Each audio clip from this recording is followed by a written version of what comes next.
Bueno, seguimos conversando con Yulibeli Waterpool, que en Don Marino hemos estado muy halagados con su presencia. Yo le voy a preguntar, porque todavía te siento nervioso. Mira,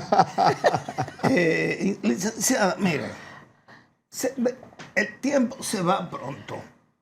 Y sería bueno, vamos a hablar de una propuesta que continúan tratando de aprobar en el Congreso sobre el pago de obras que no tienen ninguna documentación y sobre la ley de residuos sólidos, pero parece que ese segundo tema lo podríamos dejar para otra vuelta. Sin embargo, el primer tema fue que aprobaron, incluso enviaron al Poder Ejecutivo la ley para promulgación y el presidente no la promulgó, que es pagar obras que no tienen ninguna documentación, obra o lo que sea. Deudas públicas. Sí, deudas públicas, pero de nuevo, volvieron con el tema.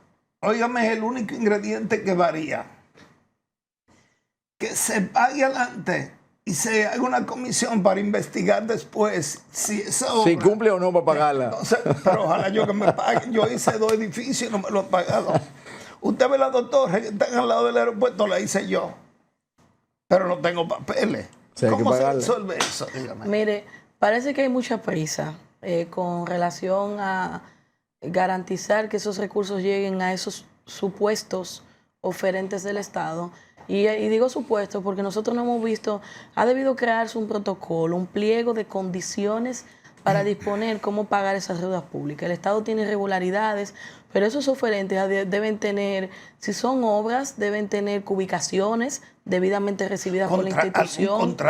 ¿Algún contrato? Una orden de compra, o pueden tener, en el caso de servicios o bienes, deben tener conduces que entregaron, porque yo no puedo libremente, porque alega a alguien que le fue contratado, que se le hizo una llamada y le contrataron una obra por teléfono, que son algunos de los casos que yo he escuchado, y yo voy a creer fielmente. No es que dudamos de nadie, pero el Estado se sustenta, todo tiene que estar sustentado en la motivación, en que haya documentación, actos administrativos, y los actos administrativos son los que van a definir la voluntad de decisión en la administración pública. Y es muy ligero que yo decida cubrir un sinnúmero de deuda que no está sustentada y que sobre todo yo no sé que eso llegó. Y usted apuntala algo de que qué sentido tiene yo pagar y después revisar. Pareciera como que no nos importa lo que pase con los recursos públicos. Yo tengo que hacer una auditoría a esos expedientes y posteriormente determinar si es viable pagar. Aunque el Poder Legislativo tiene esa facultad, pero no exime de responsabilidad a aquellos legisladores que libremente dispongan cómo se va a destinar el presupuesto público al margen de lo que establecen los procedimientos, sin un papelito, sin nada. Entonces, aquí hay un alto riesgo que compromete la transparencia, la ética en la administración pública y sobre todo el buen uso de los recursos. Aquí pudieran darse ciertos fenómenos de desviación de poder. ¿Y por qué hablo de desviación de poder? Porque esa facultad que la Constitución le da al Poder Legislativo puede estar siendo usada para fines distintos. Y eso es muy grave si fuera esa la razón. Otra cosa, además de hablar de eso, de desviación de poder, es una facultad que yo pudiera discretamente utilizarla para yo financiar campañas electorales o pagar deudas de carácter político que no fueron deudas acumuladas producto de bienes, servicios u obra. Y si yo no tengo un documento que lo sustenta, y en derecho, vámonos a derecho común. Cuando usted contrata y usted no tiene un documento, dicen el que paga mal paga 2 veces, pero el que trabaja y no sustente ese trabajo en base a documentación no va a tener forma de cobrar, de manera que hay una corresponsabilidad. Si ese oferente o empresario de un servicio no se sustentó en lo que establece la normativa y en su momento debía tener hasta un papelito del presidente. Pero habían documentaciones que le permitían a usted probar que usted fue contratado. Lo había. Independientemente de la calidad que tiene el Congreso para hacer ese trámite de que se pague, como decimos, sin documentación o demás, ¿eso constituye una violación también a lo que son las contrataciones y los pagos del Estado? No, porque aquí lo que se alega es que esos procesos se realizaron al margen de la ley. Por lo tanto, la ley de compra y contrataciones no tiene ninguna competencia para abordar el tema. Si le hacemos una consulta a la Dirección General de Compra y Contrataciones, ella va a decir que no tiene competencia. Entonces, enmarcado en esa situación, que ya hay una situación de ilegalidad, la vía es el Congreso, pero el Congreso tiene que formar una comisión para que audite ese expediente y decidir el listado de los que cumplen y no cumplen.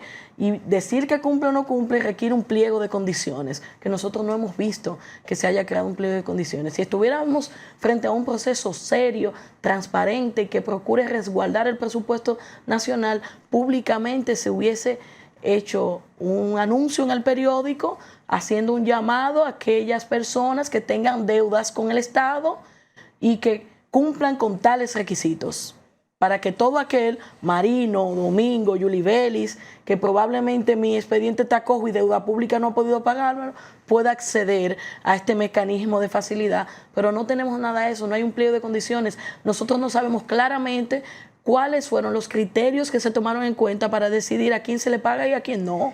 Mire, le voy a decir algo. Ese es un buen negocio. En el final de cada gobierno, en la Cámara de Cuentas, en la Contraloría General de la República, forman una comisión de pago, que son pagos rápidos. Es decir, si a usted le deben 100 millones... son reconocimientos de deuda pública. Sí, pero le pagan 80 y usted devuelve 20. Se negocian los montos. Entonces, no se devuelve, Domingo. Vamos, el espíritu es diferente. Que le paga. No, porque yo firmo un contrato con el Estado reconociendo que consiento que en vez de 10 millones me van a pagar 8. Pero eso es transparente porque hay un documento que lo sustenta. Perdóneme, lo que yo digo es que si en medio de la necesidad que hay de pago y de cobro, si a usted le deben 100 millones y le dan 80, usted va y lo coge, ¿o no? Porque hay un cambio de gobierno y hay una comisión de pago. Sí, que todo y el dinero vale en el tiempo. Y es una negociación. Y todo el mundo pica. Y entonces, si le agregamos a esos pagos que para mí son no ilegales, inmorales, porque hay una cojioca, más la deuda que no tiene papeles, el Estado va a quebrar. ¿Va a quebrar el Estado o no? Bueno, es que ya, y no lo digo yo, hay un cúmulo de gasto corriente. El gasto corriente tiene el mayor fenómeno que genera el gasto corriente es que no hay retorno. Eso no es una inversión. Nómina no es una inversión porque eso no nos lo comemos, ¿verdad? Pensiones no es una inversión, es un gasto corriente. Entonces, ante eso, más nosotros tener que suplir cosas que no están identificadas, porque si no están identificadas en deuda pública, por lo tanto no se ha asumido un compromiso del Estado, usted está cargando. Y habrá que tomar un préstamo para cubrir eso. Dígame una cosa, si había nacido, que lo dudo, usted es muy joven, ¿cuántos años usted tenía cuando el gobierno de Jacobo de los 33 días? No, yo nací en el 91. Pues yo tengo 35 años. Ahí se pagó mucho. Tengo 33 días. Pero era otro estado. No teníamos cuenta única, no teníamos sistema 3, no teníamos normas básicas de control interno, no había responsabilidad patrimonial, no había un compromiso constitucional y hoy día también hay un compromiso con organismos internacionales que supervisan el control de los fondos públicos. Y algo importante, si no hay un buen manejo de los recursos, los organismos internacionales a los cuales nosotros tocamos puertas para préstamos no nos van a abrir, porque si no ven que nosotros estamos haciendo una administración inteligente, si no hay inversión pública que genere un retorno, ¿verdad?, que rentabilice y haga que la economía se movilice, nosotros vamos a perder la confianza de esos organismos de financiamiento internacional y eso es muy riesgoso. Y ahí es que tiene que apuntar el gobierno, a ser inteligente en cómo invierte, cómo gasta los recursos para que nosotros tengamos sostenibilidad, porque tomando préstamo para cubrir nómina de pensión, para cubrir programas sociales, que no está mal los programas sociales, pero también hay que destinar a inversión pública. Y la tasa de retorno con relación a lo que se está invirtiendo es muy bajita con relación a lo que nosotros comparábamos antes del 2019, antes de entrar la pandemia. Yulibeli, viendo la situación actual de crisis en muchas áreas y sobre todo con estas inundaciones, ¿cómo valora? ¿Es propicia este alegato del Congreso de enviar a hacer pagos y aprobar ley de pagos sin documentos? Para mí es inoportuno, sobre todo en un momento de crisis, que no es una crisis nacional, estamos enmarcados en una crisis que envuelve a todo el mundo, en el que hay que tener austeridad y esa austeridad tiene que corresponder a todos. Es como cuando usted tiene su casa y hay que cubrir lo básico, hay que atender lo básico. E incluso a veces uno deja de pagar la cuota del préstamo o financia la tarjeta de crédito porque no puede pagar el total. Y el Estado es una gran casa. Yo creo que la mirada de nuestros gobernantes debe estar puesta en ese momento de austeridad, en el que todos nos vamos a sacrificar, pero el sacrificio tiene que verse de manera integral. La clase media no debe sufrir tanto. Y nosotros vemos que hay muchas cargas. Hablábamos en un momento de pausa, Marino, que lo trajo a colación, esta ley de residuos sólidos. Nosotros vemos que hay mucha carga a la clase media, a las MIPYMES, que son sectores pujantes de la sociedad dominicana, pero se le está cargando con mucha carga impositiva.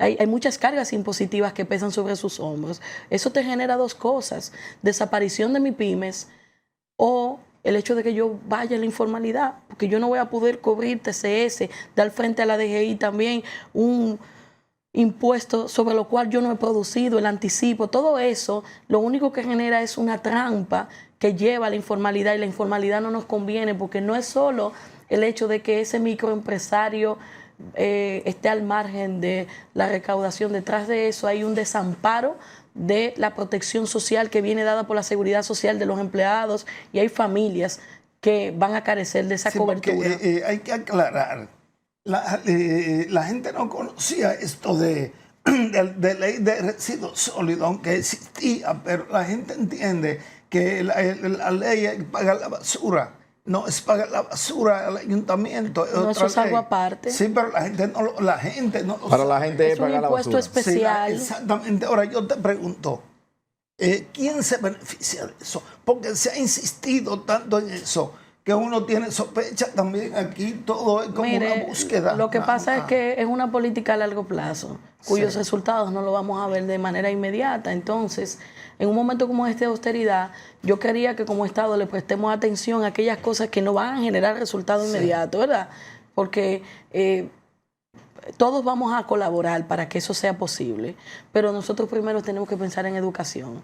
Antes de nosotros establecer un impuesto que cargue para el manejo de los residuos sólidos, yo tengo que educar a los niños, niñas. ¿Pero en qué me beneficia eso a mí como ciudadano? ¿En qué? En el manejo de eso, bueno. Dígame, pues yo pago la basura. Mejorar el servicio. Es que la basura tiene ciclos, Marino.